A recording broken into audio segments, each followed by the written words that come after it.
శబ్దమునకు ధ్వనికి ప్రధానమైనటువంటి తేడా ఉంటుంది. ధ్వని అన్నాను అనుకోండి, అది అర్థాన్ని ప్రతిపాదన చేయదు. ఒక పసిపిల్లవాడు ఆడుకుంటూ ఆడుకుంటూ ఏదో ఉంగా అన్నాడు అనుకోండి, ఆ వచ్చినటువంటి ధ్వనికి అర్థం ఏమిటి అని అడిగారు అనుకోండి, దానికి అర్థం ఏమి ఉండదు. ఏ అర్థాన్ని ప్రతిపాదన చేయకపోతే ధ్వని అంటారు. అర్థాన్ని ప్రతిపాదిస్తే దాన్ని శబ్దము అంటారు. సనాతన ధర్మము యొక్క జీవం అంతా ఎక్కడుంటుంది అంటే శబ్దము మీద ఆధారపడి ఉంటుంది. వేదమునకు కూడా శబ్దమనే పేరు, అందుకే శబ్దరాశి అని పిలుస్తారు వేదాన్ని.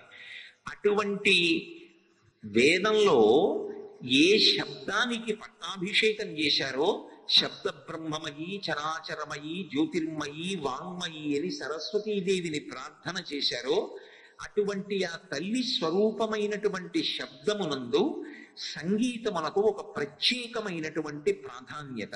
మీరు భారతీయమైనటువంటి సంగీతాన్ని పరిశీలనం చెయ్యండి, దాని యొక్క తాత్పర్యము, దాని యొక్క చరమ ప్రయోజనమేమి అంటే పరమేశ్వరుణ్ణి చేరుకొనుటయే.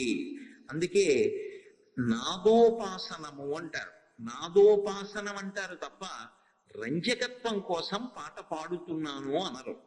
నాదోపాసన అంటే సమస్త శబ్దము ఎక్కడి నుంచి పుడుతోందో దాన్ని నాదం అంటారు.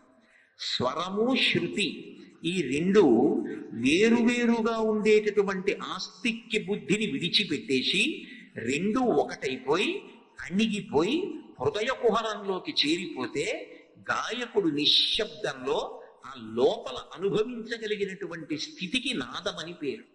అందుకే ఆ నాదాన్ని ఉపాసన చేస్తారు. ఆ నాదోపాసన ద్వారా చిట్ట చివరికి పరమేశ్వరుణ్ణి చేరుకుంటారు. సంగీతము యొక్క ప్రధాన ప్రయోజనం అదే.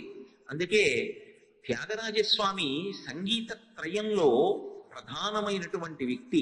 త్యాగరాజస్వామి, ముత్తుస్వామి దీక్షితార్, శ్యామశాస్త్రి గారు, ఈ ముగ్గురిని సంగీత త్రయం అని పిలుస్తాం. అటువంటి త్యాగరాజు గారు పరమశివుని యొక్క అనుగ్రహం చేత పుట్టినటువంటి కారణజన్ములు. జీవితం అంతా రామచంద్రమూర్తిని ఉపాసన చేసిన వారు. రామోపాసన చేశారు అంటే దాని అర్థం శివద్వేషి అని కాదు. ఉన్న పరబ్రహ్మాన్ని, రాముణ్ణి ఇష్టదైవంగా చూస్తూ ఆయన మీద పాటలు పాడి తరించినటువంటి వ్యక్తి. ఆయన మీద భక్తి, ఆయన చేత తనకి ఏ అవసరాన్నైనా తీర్పించగలిగినటువంటిదని, తను ప్రత్యేకంగా తనకి అవసరాలు వస్తాయని ఏదీ సంపాదించి దాచుకోవలసిన అవసరం ఉండదని పండిపోయినటువంటి భక్తితో నమ్మినటువంటి సద్గురు. అందుకే ఎన్ని తత్వ సంబంధమైన విశేషాలను ఆయన ఆవిష్కరించారు. కేవలం రంజకత్వం కోసం పాడినటువంటి కీర్తనలు కావువి. నేను మీకు ఒక ఉదాహరణ చూపించాలి అంటే, త్యాగరాజస్వామి ఒక చోట అసలు గాన వైభవం గురించి మాట్లాడారు. మాట్లాడుతూ ఆయన అన్నారు, నాదతను మనీషం శంకరం నమామి మే మనసా శిరసా నాదతను మనీషం శంకరం. ఆ శంకరుడు ఎటువంటి వాడు అన్నదానికి ఆయన అన్నారు, నిగమోత్తమ సామవేద సారం వారం వారం. అది నిగమోత్తమం ఎందువల్ల అయింది అంటే మోదకర, మోదమును ఇవ్వగలిగినది కాబట్టి మోదకర నిగమోత్తమ సామవేద సారం వారం వారం నమామి మే మనసా శిరసా నాదతను మనీషం శంకరం. సద్యోజాతాది పంచవక్త్రజ వర సరిగమ పదని విద్యాలోలం విదళిత కాలం విమల హృదయ త్యాగరాజ పాలం నాదతను మనీషం శంకరం అంటారే. శంకరుడెవరు అన్న దాని మీద మహాతత్వవేత్తగా ప్రతిపాదన చేస్తున్నారు.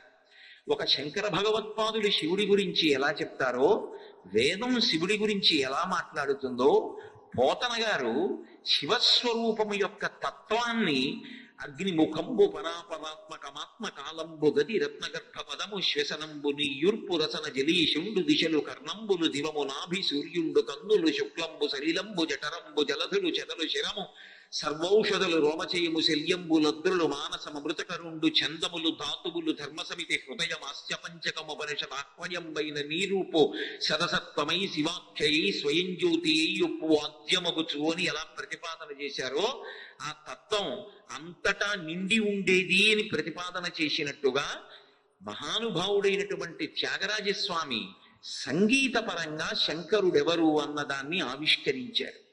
ఆయన దాన్ని నిర్వచనం చేస్తూ అన్నారు, అసలు నాదతను మనిషం శంకరం, శంకరుడికి ఒక శరీరం ఉన్నది అని కదా. సాకార రూపంలో చూస్తే సగుణ నిర్గుణ సాధు ద్విధా ప్రోక్త మనీషిభి సగుణ రాగిభి సేవ్య నిర్గుణాతుర్విరాగిభి అని వేదవ్యాసుడు దేవి భాగవతంలో. సగుణముగా చూసి ఆరాధన చేసేటటువంటి వాడు కోర్కెలున్నటువంటి వాడు, సగుణముగా కాకుండా కేవలముగా నిర్గుణముగా ఉపాసన చేసేటటువంటి వాడు జ్ఞాన పిపాస కలిగిన వాడు. ఆత్తో జిజ్ఞాసురర్థార్థి జ్ఞానీచ భరతర్షభ అంటాడు భగవద్గీతలో గీతాచార్యుడు. ఆర్తి కలిగిన వాడు కానీ, జిజ్ఞాసువు కానీ, అర్థార్థి కానీ, జ్ఞాని కానీ నలుగురు ఆయన దగ్గరికే వెడతారు. వెళ్ళి ఆయన దగ్గరే నాకు ఇది కావాలి అని అడుగుతారు అని కృష్ణ పరమాత్మ గీతాలో చెప్పి ఉన్నాడు. కాబట్టి ఎవరైనా ఆయన దగ్గరికి వెళ్ళవలసిందే. ఒక సాకార రూపంతో ఉంటే శివుడు ఎలా ఉంటాడు అన్నదాన్ని మనకి శాస్త్రాల్లో చెప్పారు. ఈ నేత్రంతో చూడడానికి వీలుగా ఆయన ఒక రూపాన్ని ధరించి మన ఎదురుగుండా నిలబడ్డాడు అనుకోండి. పునుకల పేరు కంఠమున భూరి భుజంగము భూషణంబుగా అనయము భస్మధారణము అద్రి నివాసము మీరు విల్లుగా అనువుగ దంతి చర్మమును హస్తములందు కపాల శూలముల్ పడివడిదాల్తు శంకరు కృపావరు రూపమును ఆశ్రయించతన్ అంటారు. ఎన్నో ధ్యాన శ్లోకాలు ఆయన మీద. ధవళ వపుషమిందూర్ మండలే సన్నివిష్టం భుజగబలయహారం భస్మదిగ్ధాంగమీశం మృగయ పరశుపాణిం చారు చంద్రార్ధమౌళిం హృదయ కమల మధ్యే సంతతం చింతయామి. 63 లీలామూర్తులు ఇలా ఉంటాడు అని సాకార రూపాన్ని ధ్యానం చేస్తాం. త్యాగరాజస్వామి అన్నారు, అసలు శంకరుడి యొక్క శరీరం ఏమి? నాదమే ఆయన యొక్క శరీరం. నాదతనుం అనిశం శంకరం. అనిశం సర్వకాలములయందు కూడా ఆ నాదము ఆయన యొక్క శరీరముగా ఉంటుంది అని ప్రతిపాదన చేస్తూ, ఆయన దేని చేత ప్రీతి పొంది ఉంటాడు, ఆయన ఎలా రాశీభూతమవుతాడు అన్న దాని గురించి మాట్లాడుతూ, మోదకర నిగమోత్తమ సామవేద సారం వారం వారం నమామి మే మనసా శిరసా. ఎంత అద్భుతంగా మాట్లాడారంటే, నమామి మే నేను నమస్కరించుచున్నాను. ఎలా? మనసా శిరస, శిరస్సు ఉంచి నమస్కరిస్తున్నాను, మనసుతో నమస్కరిస్తున్నాను. మరి త్రికరణములు ఏకీకృతం ఎక్కడయ్యాయి? 3 ఏకీకృతం అయితే తప్ప అది నమస్కారం కాదు. 3 ఏకీకృతం అవ్వాలంటే మనస్సు, శరీరము, వాక్కు ఈ 3 ఒకటి కావాలి.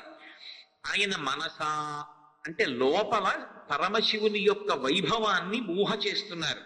అందుకని ఆ తత్వాన్ని పరిశీలనం చేసి శిష్యులకు ఆవిష్కరిస్తున్నారు కనుక మనసా బాగుంది. శిరస, శిరస అన్న మాట శరీరానికి గుర్తు. శరీరాన్నంతటినీ ఉంచి నమస్కరించుచున్నాను అని.